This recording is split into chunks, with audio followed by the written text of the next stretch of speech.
अब जब हम डिस्कस कर रहे हैं कि डेप्रिसिएशन चार्ज कैसे होती है और हमारा एसेट डेप्रिसिएशन और एक्यूमुलेटेड डेप्रिसिएशन किस तरीके से कैरी हो रहे होते हैं, तो हमने ये कहा कि डेप्रिसिएशन को चार्ज करने का बेसिक पर्पस दो चीज़ें होता है।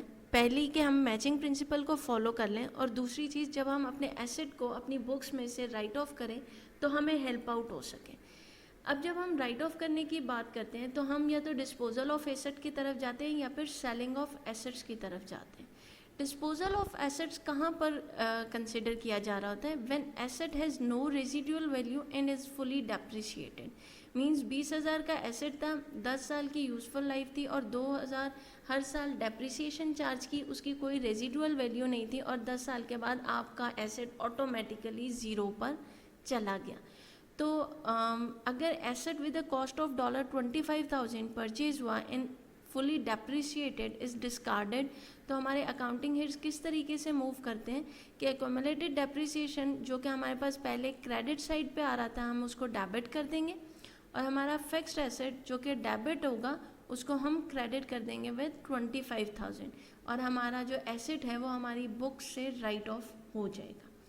ये सिंपल सिनेरियो है जब हमारे एसेट की कोई भी सेल्वेज वैल्यू ना हो या वो फुली डेप्रिशिएट हो चुका हो। अदर सिनेरियो कंसिडर करते हैं जिसमें हम कहते हैं selling of an asset is included. जब हम किसी एसेट को बेचते हैं तो हम उसको अपनी बुक्स में से किस तरह से राइट ऑफ कर रहे होते हैं। अब सबसे पहली चीज़ या पहला सिनेरियो क्या आ सकता है? Sale at the book value, means कोई गेन नहीं और कोई लॉस नहीं। Sale below book value means you are encountering a loss. Third scenario is sale above book value, means you are having a gain. हम इन तीनों scenarios को individually discuss करते जाते हैं। अब फर्स्ट सिनेरियो में वो कह रहे हैं when asset is selling at book value, जितने का वो है उतने का ही बिकने लगा है। Asset with cost of $25,000 and accumulated depreciation of $10,000 is sold for $15,000 cash.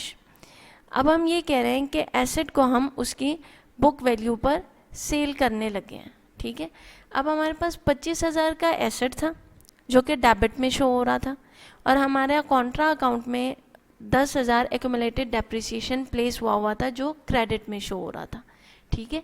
अब हम उसको बैलेंस आउट करने लगे हैं।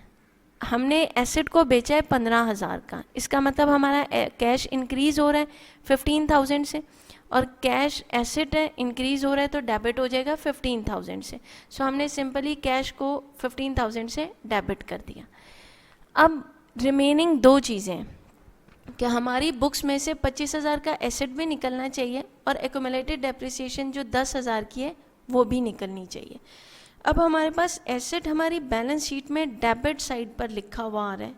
अब हम जब एसेट को बेचने लगे हैं तो एसेट डिक्रीज हो रहा है, और एसेट डिक्रीज होगा तो वो क्रेडिट होगा। तो हमने फिक्स्ड एसेट को जो कि डिक्रीज कर रहे हैं 25,000 क्रेडिट कर देंगे। रिमेंबर वन थिंग, जब भी हम एसेट को राइट ऑफ करने लगेंगे तो एसेट जो उसकी वैल्यू उसकी बैलेंस शीट में मेंशन होगी, हम उस वैल्यू से उसको क्रेडिट करेंगे। हमने जब एसेट को क्रेडिट कर दिया 25,000 से, तो जो उसके अगेंस्ट कॉन्ट्रा एसेट अकाउंट वहाँ पे परसिस्ट कर रहा था वो था एक्यूमुलेटेड डेप्रिसिएशन का। हमने उस एक्यूमुलेटेड डेप्रिसिएशन के बैलेंस को जो कि क्रेडिट बैलेंस था उसको यहाँ पे डेबिट कर दिया विद 10,000। अब क्या हुआ कि हमारा टोटल डेबिट भी 25,000 से हो रहा है और टोटल क्रेडिट भी 25,000 से हो रहा है। हमारी बैलेंस शीट भी स्टेबल पोजीशन पर चली गई है और हमारा एसेट भी जो है वो राइट ऑफ हो गया from our books of accounts. अच्छा, दूसरा सिनेरियो कंसीडर करते हैं जिसमें हमने कहा when asset is selling above book value, मतलब जितने का एसेट है बुक में फाइनेंशियल स्टेटमेंट्स में हम उससे ज़्यादा पे उसको सेल कर रहे हैं।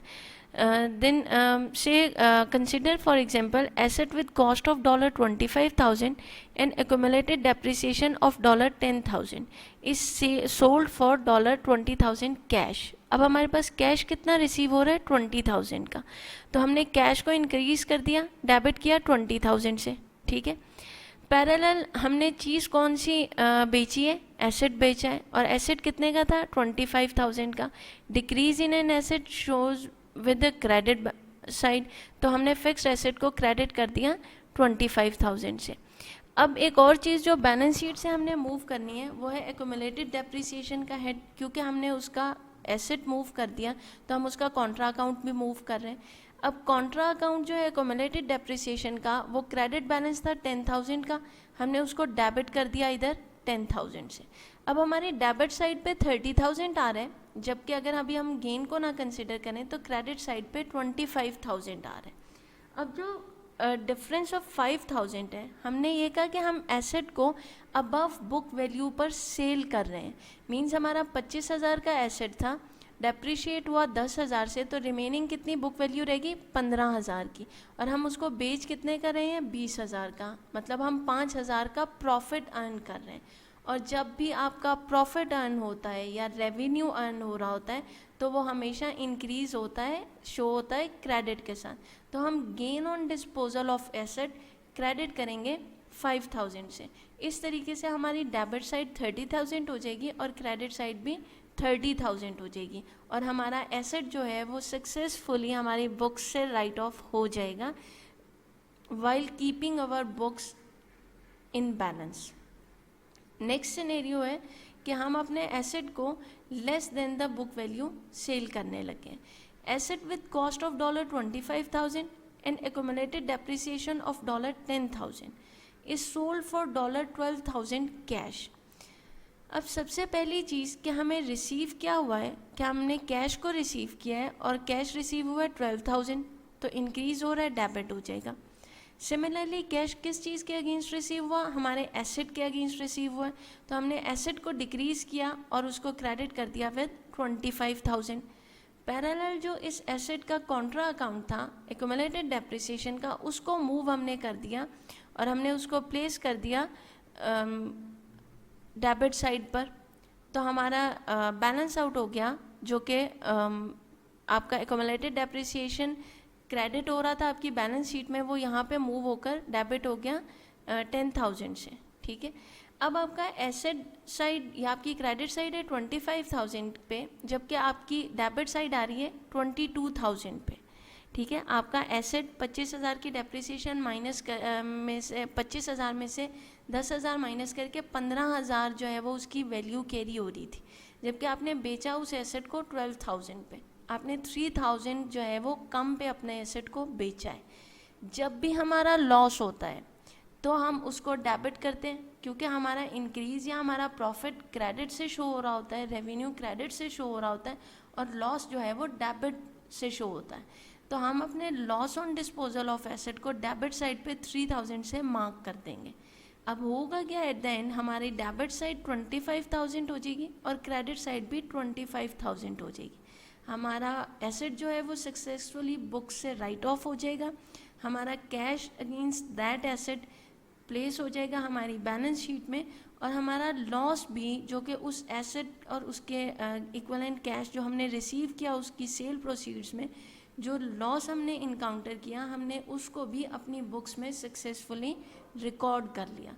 तो ये कुछ डिफरेंट मैकेनिज़म्स हैं, पैटर्न्स हैं जो हम फॉलो करते हैं डेप्रिसिएशन को चार्ज करते हुए।